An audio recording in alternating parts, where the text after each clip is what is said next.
शुरू करते हैं। तो चलिए शुरू करते हैं कि ज्योग्राफी का अध्याय 4 है जीव मंडल। जीव मंडल में बहुत ज़्यादा क्वेश्चन है, 52 क्वेश्चन है। तो 52 क्वेश्चन है तो मैं कहूँगा कि इसे 4 पार्ट में ला रहा हूँ। 4 पार्ट में 4 भाग में इसे लाऊँगा। अध्याय 4 करके अध्याय 4 भाग 1, भाग 2, भाग 3 करके ऐसे प्लेलिस्ट बना रहेगा और ऐसे वीडियो अपलोड होगा आपका। तो जाइएगा नरेन अकाडमी प्लेलिस्ट लिख दीजिएगा, ज्योग्राफी प्लेलिस्ट, नई अकाडमी लिख दीजिएगा, हैशटैग नरेन अकाडमी, जो भी लिखिएगा नरेन अकाडमी आ जाएंगे। तो चलिए शुरू करते हैं टाइम वेस्ट ना करते हुए। पहला क्वेश्चन आपके स्क्रीन पे है और ये क्वेश्चन का जवाब दीजिए। भारत में 1936 ईस्वी में स्थापित प्रथम राष्ट्रीय उद्यान है, तो कौन सा है प्रथम राष्ट्रीय उद्यान? तो ऑप्शन नंबर सी, हेली राष्ट्रीय उद्यान जो है ये प्रथम राष्ट्रीय उद्यान है जो कि 1936 में हुआ था। और हेली राष्ट्रीय उद्यान आगे चल के बदल जाएगा, तो किस नाम से बदलेगा ये हम चलिए जानते हैं। तो देखिए यहाँ पे हेली राष्ट्रीय उद्यान जो है भारत का प्रथम राष्ट्रीय उद्यान है, ये हम जान गए, जिसे वर्ष 1936 में बंगाल टाइगर की रक्षा के लिए उत्तर प्रदेश, जो कि वर्तमान में उत्तराखंड के चमोली जिले में है, मतलब पहले तो उत्तराखंड जो है उत्तर प्रदेश में ही था, लेकिन उत्तर प्रदेश से कट के उत्तराखंड एक नया राज्य बन गया और राज्य जो उत्तराखंड बना वहाँ एक चमोली जिला है, उसी जगह ये आपका हेली राष्ट्रीय उद्यान है, जिसकी स्थापना वर्ष 1936 में हुआ था बंगाल टाइगर की रक्षा के लिए। ठीक है, स्थापित किया गया था, इतना तो हम जान गए। यह उद्यान जो है कौन उद्यान? हेली राष्ट्रीय उद्यान रामगंगा नदी की क्या है दून में है, तो पाटली दून घाटी में कितने वर्ग किमी में फैला हुआ है बताइएगा, विस्तृत है क्षेत्र में, तो 1318.54 वर्ग किमी में क्षेत्र में विस्तृत है। समझ गए कहाँ विस्तृत है यह उद्यान, हेली राष्ट्रीय उद्यान? तो रामगंगा के नदी के पाटलीदून घाटी में स्थित है। अब कितने वर्ग किमी में है? तो 1318.54 बोल दीजिएगा, चाहे ये भी बोल सकते हैं 1318.54 वर्ग किमी में फैला हुआ है। क्लियर हो गया?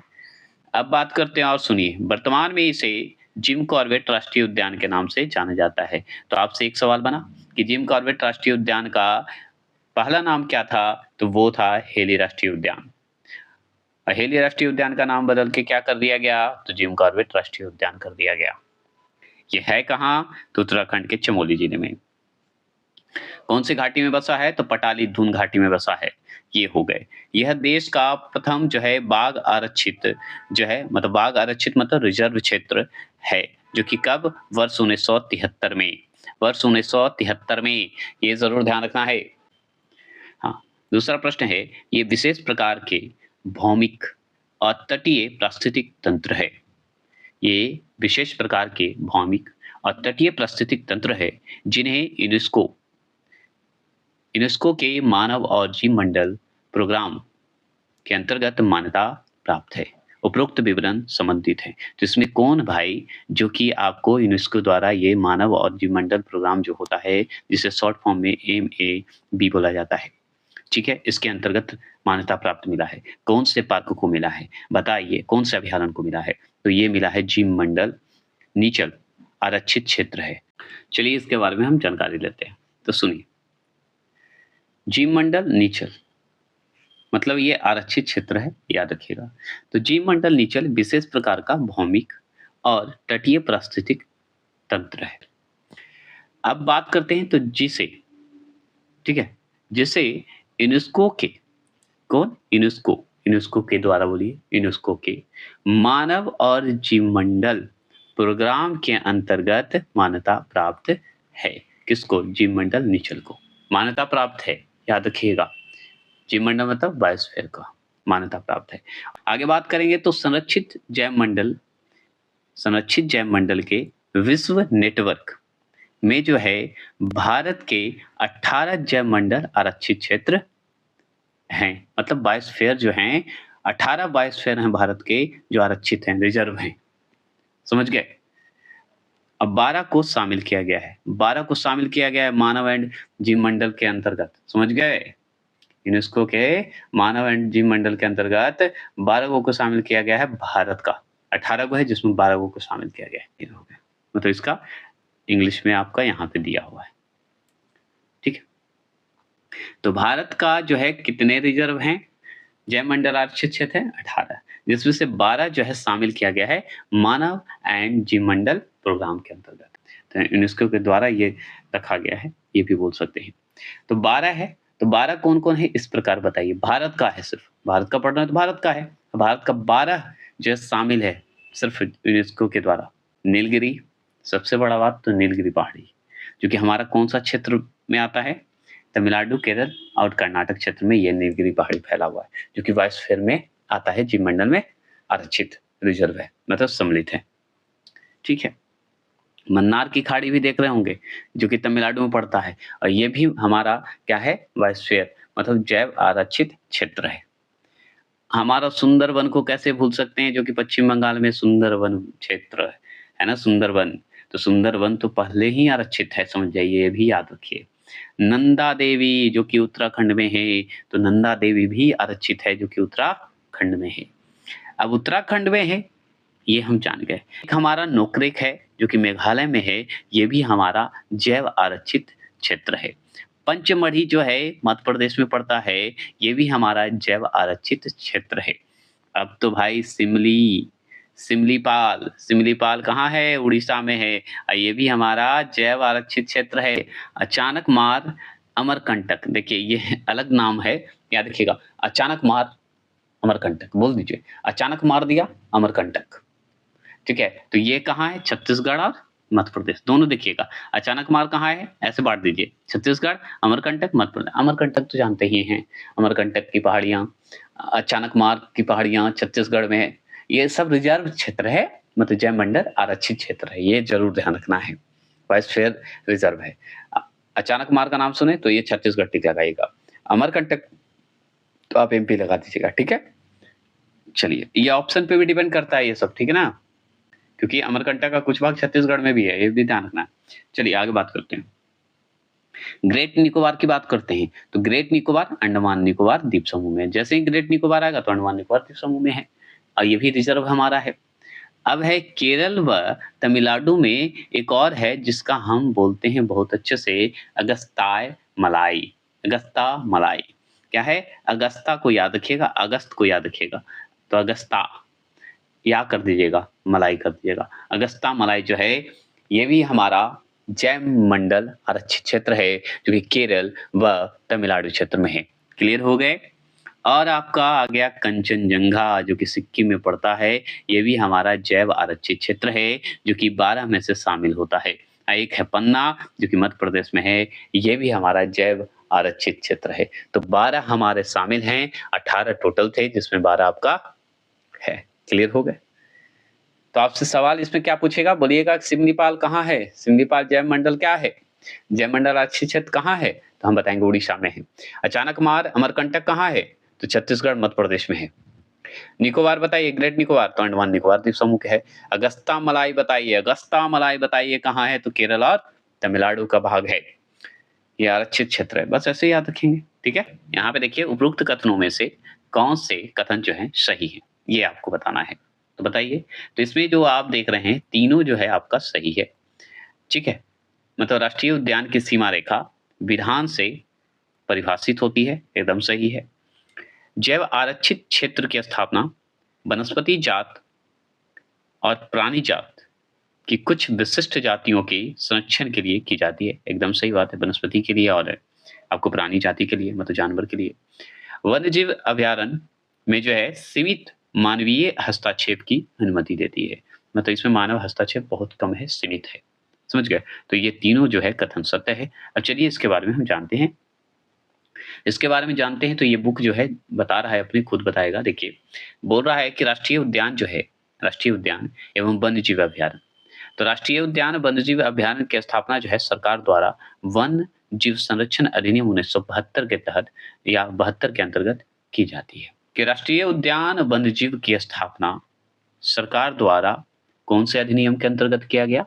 तो वन जीव संरक्षण अधिनियम 1972 के तहत, मतलब 1972 के तहत, सॉरी 73 कर दिया, 72 के तहत, ठीक है? ये हम जान गए। जबकि अगर बात किया जाए तो जैव मंडल आरक्षित क्षेत्र का, जो कि हम बायोस्फीयर रिजर्व की बात करते हैं, जो कि हम ऊपर पढ़े हैं, तो जैव मंडल आरक्षित क्षेत्र की स्थापना यूनेस्को के मैन एंड बायोस्फीयर कार्यक्रम के अंतर्गत की जाती है। तो यूनेस्को के जैव मंडल जो आप देख रहे हैं बायोस्फीयर रिजर्व की बात करते हैं, इसकी स्थापना जो है यूनेस्को के द्वारा हुआ है। यूनेस्को के कौन से? मैन एंड बायोस्फीयर कार्यक्रम MAB बोले थे ना ये, और ये मानव और जीव मंडल प्रोग्राम के तहत, दोनों क्लियर कर दिया मैंने। अब बात करते हैं वन जीव संरक्षण अधिनियम 1972, ठीक है? तो वन्य जीव संरक्षण अधिनियम 1972 के द्वारा राष्ट्रीय उद्यान की सीमा रेखा को परिभाषित किया गया, मतलब किया गया है, ये सही बात है। तो आपसे पूछेगा कि राष्ट्रीय उद्यान की सीमा रेखा परिभाषित किया गया था किस अधिनियम के तहत? तो वन्य जीव संरक्षण अधिनियम 1972 के तहत, मतलब 1972 के तहत, ठीक है? जिसे जो है संबंधित राज्य की विधानसभा द्वारा पारित प्रस्ताव के माध्यम से वहां के संबंधित जो राज्य की विधानसभा है, विधानसभा द्वारा जो पारित प्रस्ताव है, पारित प्रस्ताव के माध्यम से क्या होगा? किया जाएगा, बदला जा सकता है। क्या किया जा सकता है? बदला जा सकता है, लेकिन राज्य के विधानसभा द्वारा जो पारित प्रस्ताव होगा उसके माध्यम से। ये क्लियर हो गया। अगर बात करें और कि जैव आरक्षित क्षेत्र की बात करें, तो जैव आरक्षित क्षेत्रों की स्थापना जैव विविधता और पेड़ पौधों, जीव जंतुओं तथा सूक्ष्म जीवों को जो है समग्र रूप से सुरक्षित करने के लिए की जाती है। इतना भी समझ गए? क्या समझे कि जैव आरक्षित क्षेत्रों की स्थापना क्यों की जाती है? सवाल बना। तो जैव आरक्षित क्षेत्रों की स्थापना की जाती है जैव विविधता को बचाने के लिए और पेड़ पौधों को बचाने के लिए, जीव जंतुओं को तथा सूक्ष्म जीवों के जो हैं उनको सुरक्षा के लिए ये किया जाता है, सुरक्षित करने के लिए। ये हो गए। चलिए हम ये जान गए। अब फिर पढ़ते हैं कि जैव आरक्षित क्षेत्र जो है वैज्ञानिक अध्ययन के लिए मानव हस्तक्षेप विहीन प्राकृतिक क्षेत्र है। मतलब मानव हस्तक्षेप विहीन, मतलब मानव इसमें सीमित ही है, किया गया है कि मानव इसमें हस्तक्षेप ज़्यादा ना करे। प्राकृतिक क्षेत्र में इसे मानव से थोड़ा-सा बचाया गया है, सीमित किया गया है। जबकि वन जीव अभयारण्य में जो है चराई और गौ पशुओं के आने-जाने की जो है सीमित अनुमति है। क्लियर हो गया? तो दोनों में ऐसे सीमित है, ऐसा नहीं कि दोनों में नहीं है, दोनों में ही सीमित है, लेकिन किसी-किसी में थोड़ा-सा महत्व दिया गया है, किसी में सीमित रखा गया है। अब चराई करने वाला, गौ पशु आने-जाने वाला तो सीमित अनुमति दिया गया है कि हम जा सकते हैं, चरावदा करा सकते हैं। चौथे प्रश्न की हम बात करते हैं। चौथा प्रश्न क्या है कि निम्नलिखित में से किस राज्य में दम्फा टाइगर रिजर्व जो है स्थित है? तो निम्नलिखित में से किस राज्य में दम्फा टाइगर रिजर्व स्थित है? तो ये है ऑप्शन नंबर सी, मिजोरम में। कहाँ है? मिजोरम में। मिजोरम में है, तो चलिए जानते हैं। तो एक बात जान लीजिए कि दम्फा टाइगर रिजर्व तो हम जान गए कि मिजोरम राज्य में स्थित है, ये हम इतना जान गए। लेकिन दम्फा टाइगर रिजर्व की बात करेंगे तो याद रखिएगा कि इस वन्यजीव अभयारण्य की स्थापना वर्ष 1985 में हुई थी। कब हुई थी दम्फा टाइगर रिजर्व की? बताइएगा। तो इसकी स्थापना हुई थी 1985 में हुई थी। जबकि 1994 में, मतलब 1994 में टाइगर रिजर्व घोषित किया गया था। फिर 1994 में क्या हुआ कि 1994 में क्या हुआ कि टाइगर रिजर्व घोषित कर दिया गया था दम्फा टाइगर को। और यह मिजोरम राज्य का सबसे बड़ा वन्यजीव अभयारण्य है। कौन? दम्फा टाइगर रिजर्व। पांचवा प्रश्न है बांधवगढ़ राष्ट्रीय उद्यान किस राज्य में स्थित है? तो बांधवगढ़ राष्ट्रीय उद्यान किस राज्य में स्थित है? तो ये है हमारा option number B, Madhya Pradesh में। कहाँ है? मध्य प्रदेश, MP में है बांधवगढ़। अब देखिए बांधवगढ़ की बात करें तो बांधवगढ़ राष्ट्रीय उद्यान जो है ये क्या है? मध्य प्रदेश राज्य में है। और मध्य प्रदेश राज्य के कौन से जिले में है? तो उमरिया जिले में स्थित है। और सुनिए वर्ष 1968 में, 1968 कहते हैं इसको, 1968 में इसे किसे? बांधवगढ़ राष्ट्रीय उद्यान को राष्ट्रीय उद्यान घोषित किया गया था। ठीक है, राष्ट्रीय उद्यान घोषित किया गया था। यह मध्य प्रदेश का एक जो है राष्ट्रीय उद्यान है। मध्य प्रदेश का एक राष्ट्रीय उद्यान है ये बांधवगढ़ राष्ट्रीय उद्यान, जो कि 1968 में ये घोषित हुआ था, जो कि 32 पहाड़ियों से घिरा हुआ है। सोचिए बांधवगढ़ का जो राष्ट्रीय उद्यान जो देख रहे हैं बांधवगढ़ राष्ट्रीय उद्यान, वो 32 पहाड़ियों से घिरा हुआ है। कहाँ है? MP में। MP के कौन से राज्य में? उमरिया जिले में। जाइए और मजा आ जाएगा। सोचिए यहाँ बाघ अधिक संख्या में पाए जाते हैं। तो यही बांधवगढ़ राष्ट्रीय उद्यान है, जहाँ आपको अधिक संख्या में बाघ मिलेगा। समझ गए? और इसकी स्थापना अगर पूछेगा तो आप गलती मत करिएगा, 1968 बता दीजिएगा। आपसे ये भी पूछ देगा कि 32 पहाड़ियों से घिरा हुआ राष्ट्रीय उद्यान का नाम बताइए, कहाँ है? तो बोलिएगा मध्य प्रदेश में। नाम क्या है? तो बांधवगढ़ राष्ट्रीय उद्यान नाम है। अब मध्य प्रदेश के कौन से जिले में? उमरिया जिले में है।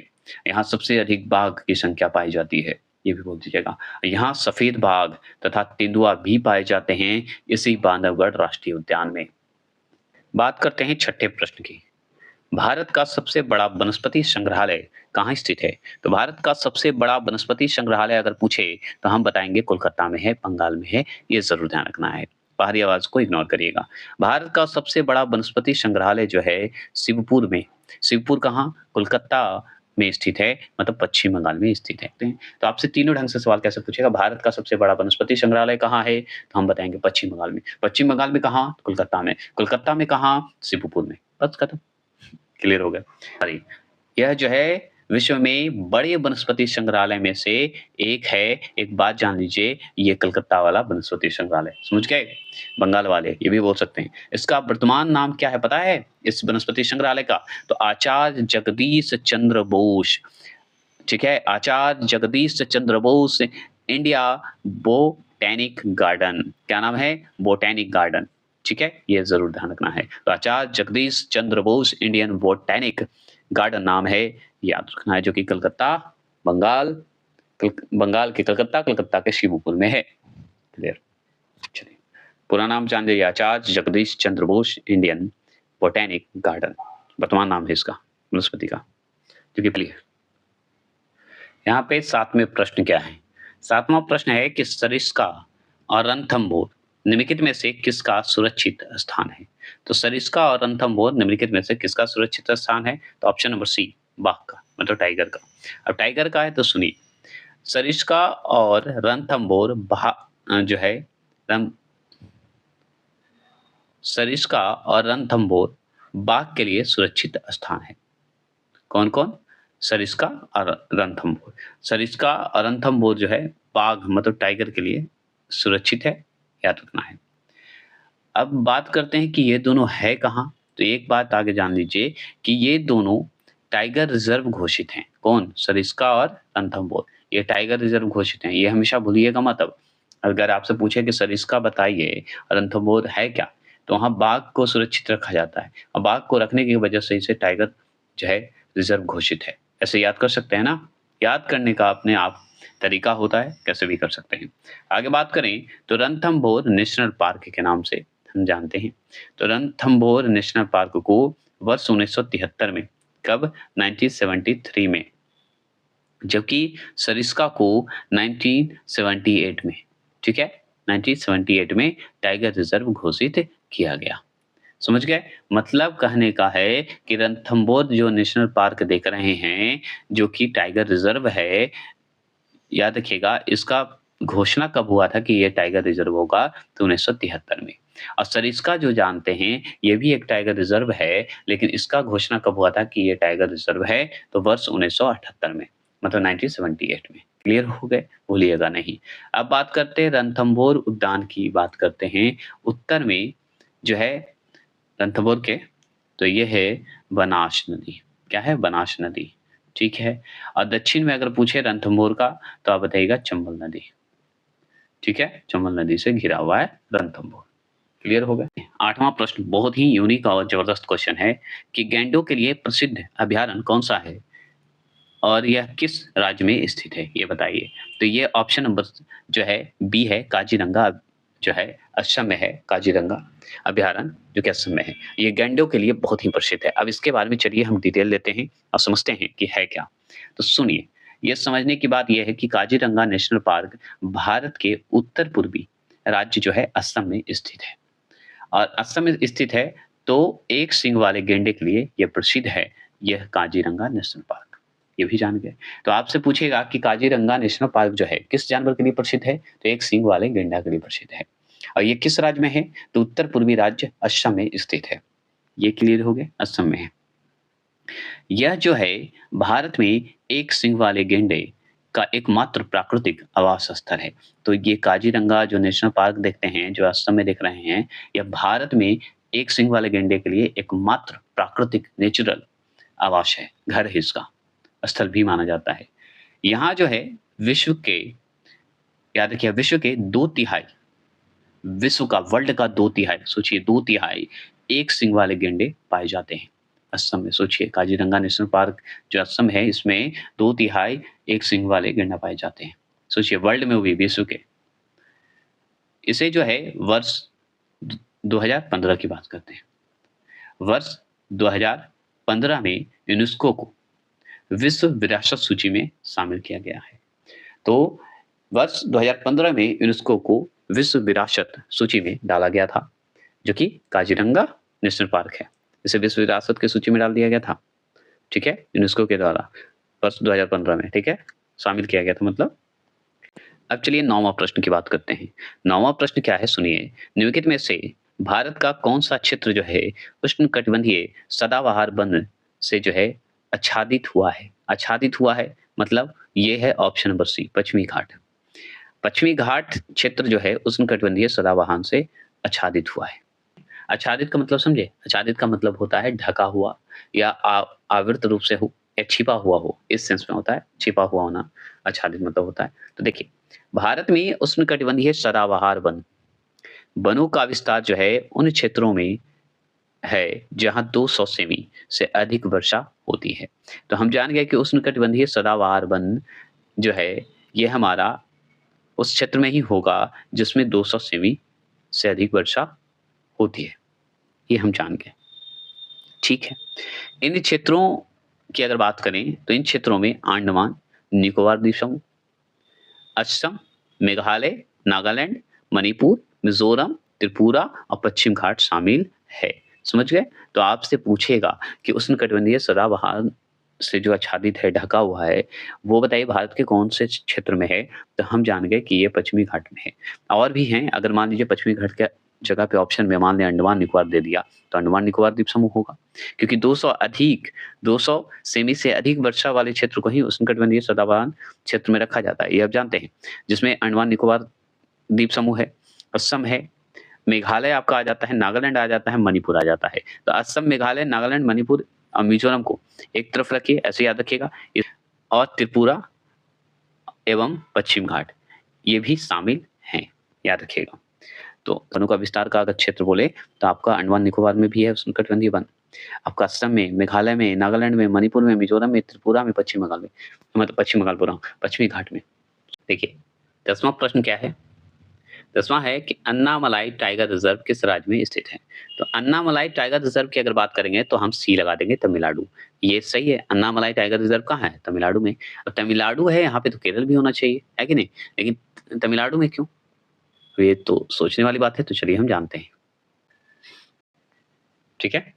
अब देखिए, अन्नामलाई टाइगर रिजर्व जो है भारत के दक्षिण राज्य तमिलनाडु के कोयम्बटूर जिले की जो है अन्नामलाई पहाड़ियों पर स्थित है। समझ गए? अन्नामलाई पहाड़ियों पर ही अन्नामलाई टाइगर रिजर्व स्थित है। ये तमिलनाडु के कौन से जिले में? कोयम्बटूर जिले में स्थित है। तमिलनाडु किस राज्य में है? तो किस क्षेत्र में है? तो दक्षिणी क्षेत्र में है, तो दक्षिण राज्य का है तमिलनाडु, याद रखिएगा। और कोयम्बटूर जिले में, कोयम्बटूर जिले के अन्नामलाई जो पहाड़ी है उस पर स्थित है। इसे जो है वर्ष 2008 में, कब? 2008 में। और 2008 में तो इसे टाइगर रिजर्व घोषित किया गया। क्या घोषित किया गया? टाइगर रिजर्व घोषित किया गया। कब किया गया? 2008 में, ठीक है। किसको? अन्नामलाई टाइगर रिजर्व को। क्लियर हो गया? गांधी वन्यजीव अभयारण्य, द इंदिरा गांधी वन्यजीव अभयारण्य और राष्ट्रीय उद्यान के रूप में जाना जाता था। 11वां प्रश्न है, पेरियार टाइगर रिजर्व किस राज्य में स्थित है? तो ये हम जानते हैं, पेरियार का शब्द आएगा तो केरल लगा देंगे। तो पेरियार टाइगर रिजर्व केरल में। अब देखिए, पेरियार टाइगर रिजर्व की अगर बात करें तो ये भी दक्षिण भारत का हिस्सा है और दक्षिण भारत के पश्चिमी घाट पर स्थित केरल राज्य के इडुक्की, देखिए इडुक्की जिला है, कोट्टयम जिला है, एगो पथनमथिट्टा, पथनमथिट्टा में जो है जिले में स्थित है, ये जान लीजिए, ठीक है। तो कौन कौन में? इडुक्की, कोट्टयम, पथनमथिट्टा जिले में स्थित है, ठीक है, याद रखना है। क्या स्थित है? तो फिर यह टाइगर रिजर्व है। इसे जो है वर्ष 1978 में टाइगर रिजर्व घोषित किया गया था। ठीक है? तो 1978 में इसे टाइगर रिजर्व घोषित किया गया था। 12वां प्रश्न है कि मानस वन्यजीव अभयारण्य राज्य में स्थित है। बताएंगे 12वां प्रश्न है कि मानस वन्यजीव अभयारण्य किस राज्य में स्थित है? तो हम बताएंगे ऑप्शन नंबर बी, असम में स्थित है। जैसे काजीरंगा है असम में, उसी तरह मानस वन्यजीव अभयारण्य है, वो भी असम में है। तो देखिए मानस वन्यजीव अभयारण्य की अगर बात करें तो इसके बारे में जानते हैं। तो मानस वन्यजीव अभयारण्य जो है भारत के उत्तर पूर्वी राज्य असम में, तो आगे तो सवाल बना है कि उत्तर पूर्व में कौन है? असम है। तो असम में स्थित है कौन? मानस वन्यजीव अभयारण्य। यह जो है भूटान रॉयल मानस नेशनल पार्क के समीप स्थित एक जो है बाघ एवं हाथी आरक्षित क्षेत्र है। तो ये मानस वन्यजीव अभयारण्य में हाथी और बाघ आरक्षित हैं, रिजर्व हैं, ये जान लीजिए। और ये किसके समीप है? तो भूटान रॉयल मानस नेशनल पार्क के समीप है। समझ गए? ये भी जान लीजिए। इसलिए मानस जाना जाता है, भूटान का बॉर्डर भी कह सकते हैं। भूटान और भारत का एक तरह से ये है। और बाघ और हाथी रहता है। यह जो है सबसे अधिक जो है जंगली भैंसा पाए जाते हैं। ठीक है? तो आपसे देखिए आरक्षित क्षेत्र तो है बाघ और हाथी के लिए, लेकिन और जान लीजिए कि मानस वन्यजीव अभयारण्य जो है सबसे अधिक जो है जंगली भैंसा पाए जाने के कारण भी प्रसिद्ध है। तो पाया जाए सबसे अधिक मात्रा में अगर मिलता है, अगर पाया जाता है तो वो मानस वन्यजीव अभयारण्य में पाया जाता है, इसलिए प्रसिद्ध है। और याद रखिएगा मानस वन्यजीव अभयारण्य जो है यूनेस्को की जो है विश्व विरासत सूची में शामिल है। चूँकि यूनेस्को की विश्व विरासत में जो है सम्मिलित है और ये मानस वन्यजीव अभयारण्य है। अब प्रश्न की बात करते हैं। 13वां प्रश्न है कि गिर वन राज्य में स्थित है। तो गिर वन राज्य में स्थित है, तो ऑप्शन नंबर बी गुजरात। गिर गुजरात में, ये तो हम सब जानते हैं। तो गिर वन जो है गुजरात राज्य में स्थित है, जो एशियाई शेर के लिए प्रसिद्ध है। तो एशियाई शेर के लिए जो प्रसिद्ध है वो गुजरात राज्य में जो गिर वन है वो फेमस है।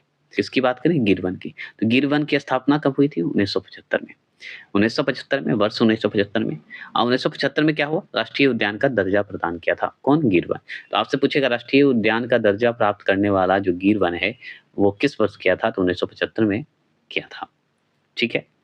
दक्षिण अफ्रीका के अतिरिक्त यह विश्व का एकमात्र स्थान है जहां शेरों को अपने प्राकृतिक आवास में रहते हुए देखा जा सकता है। तो गिर जो वन आप देख रहे हैं गुजरात राज्य में, ये एशियाई शेरों के लिए प्रसिद्ध है। और शेरों के हिसाब से अगर देखा जाए ना तो आपको दक्षिण अफ्रीका में शेर मिलेगा, और नहीं तो भारत के जो क्षेत्र है गिर वन, वहाँ आपको शेर मिलेगा। ये प्राकृतिक आवास है इसका अपना, समझ गया? शेर का आपको बहुत मिलेगा, जाइएगा तो। चलिए 14 प्रश्न है, बांदीपुर राष्ट्रीय उद्यान किस राज्य में स्थित है? तो इसका सवाल का जवाब दीजिए। मैं जल्द आ रहा हूँ और सेकंड भाग 2 ला रहा हूँ। वीडियो आ जाएगा, 4 से 5 अपलोड हो जाएंगे। जय हिंद, जय भारत।